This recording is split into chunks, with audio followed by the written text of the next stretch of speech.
सर्वांना शुभ सकाळ. तर आज आहे गुरुवार आणि छान असा योग आहे की स्वामींचा पण दिवस आहे, दत्तगुरु महाराजांचा दिवस आहे आणि आज दत्त जयंती पण आहे. तर सगळ्यांना दत्त जयंतीच्या खूप खूप शुभेच्छा.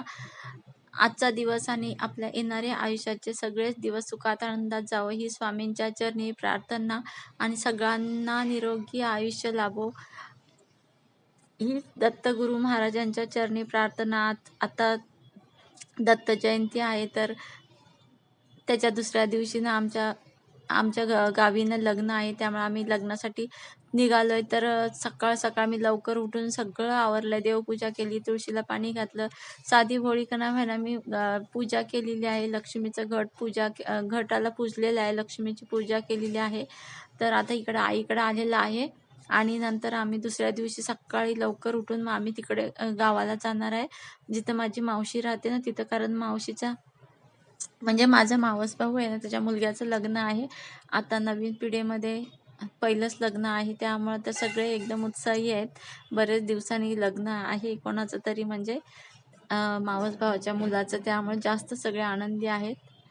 तर इकडे आईच्या घरी आल्यानंतर ना आईने नैवेद्याला शिरा केला होता आणि ते तर तुम्हाला दाखवायचं मी विसरूनच गेली. जेवण केलं होतं, डाळ भात वांग्याची भाजी आणि नैवेद्यासाठी शिरा केला होता. तर शिरा जरा जास्त केला होता कारण सगळ्यांना मिळावा ना म्हणून. एकदम थोडासा नव्हता केला, भरपूर केला नव्हता. नंतर मग आई सगळं आवरून घेते. आता रितिका शाळेतनं आली ना की आम्हाला दत्त मंदिरात जायचं. इथं घराजवळच रोडच्या पलीकडे दत्त मंदिर आहे. तर मी सगळ्यांना सांगते नमस्कार म्हणून. आज मी कधी कधी मी व्हिडिओमध्ये दिसते, कधी कधी नाही दिसत, कारण माझे ना केस खूपच वाईट झालेले आहेत. ते चांगलं नाही वाटत ना, जसं बघायला कोणाला पण बघायला चांगलंच आवडतं ना, त्यामुळं. तर आज रितिका शाळेतनं पण आली, ती पण तयार झाली आता. हे बघा ती हसते. मी गपचुपीत व्हिडिओ घेतला, तिनं व्हिडिओ घेतला ना, म्हणजे व्हिडिओमध्ये तिला घेतली ना तर ती माझ्यावर रागवते लगेच. तिला आवडत नाही व्हिडिओमध्ये यायला, पण काय काय वेळेला खूप उत्साही असते तेव्हा म्हणते घे माझा व्हिडिओ, असं बोलते. काय काय उभे व्हिडिओ दिसतात कारण ते शॉर्ट्ससाठी घेतले होते ना, त्यामुळे दिसते. आणि आता मंदिरात गेल्यानंतर ना तुम्हाला हे दिसतं. आता आम्ही निघालोय ना, ते पण मंदिरात गेल्यावर पण गर्दी होती खूप, त्यामुळं काय काय उभे पण व्हिडिओ दिसतील आणि काही आडवे पण दिसतील. तर आता आम्ही निघालो, आम्ही एकदम जवळच आहे त्यामुळे चालतच आम्ही गेलो.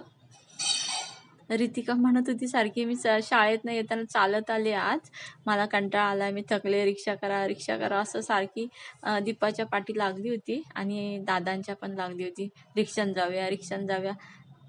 जवळच आहे. आता आम्ही आलोय मंदिराजवळ, तुम्ही बघू शकता. खूप छान डेकोरेशन केलं, मंडप वगैरे घातलाय.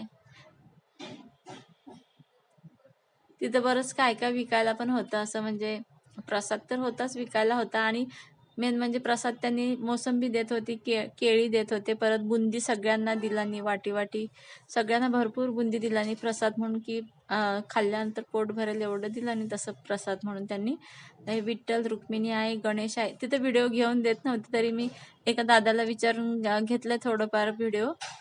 तर आता जन्माष्टमीचा वेळ होता, जन्मकाळ होता, थोडाच वेळात चालू होणार होता, त्यामुळे त्यांची तयारी चालली होती. परत दुसरे वस्त्र, देवाला नवीन वस्त्र परत हे करायचे, घालायचे, दागिन्यांनी सजवायचं, असं घाई चालली होती त्या लोकांची. त्यामुळे पटापट पटापट दर्शन घ्यायला म्हणजे सांगत होते, बाजूला ढकलत होते माणसांना.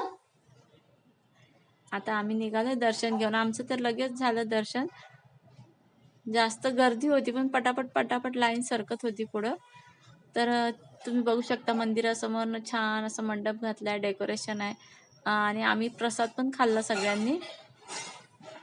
उपवास असल्यावर तर नाही खाऊ शकत ना, संध्याकाळी उपवास सोडताना खायचं. तर जेवण तर दुपारी आईन करूनच ठेवलेलं होतं. आता सगळ्यांसाठी परत स्वयंपाक चालू आहे आईचा. मी तुम्हाला दाखवते, केळ पण भेटलंय ते. आईने आमच्या प्रसाद बघा सगळ्यांचा रुमालामध्ये ठेवलाय. रितिका चाललंय आता शूज घालायचं काम चाललंय तिचं. रस्ती शाळेतनं आली होती, तिला भूक लागली होती, तिने काहीच खाल्लं नव्हतं, त्यामुळे तिची मजाच झाली. तर आजचा व्हिडिओ कसा वाटला नक्की कमेंट्समध्ये सांगा.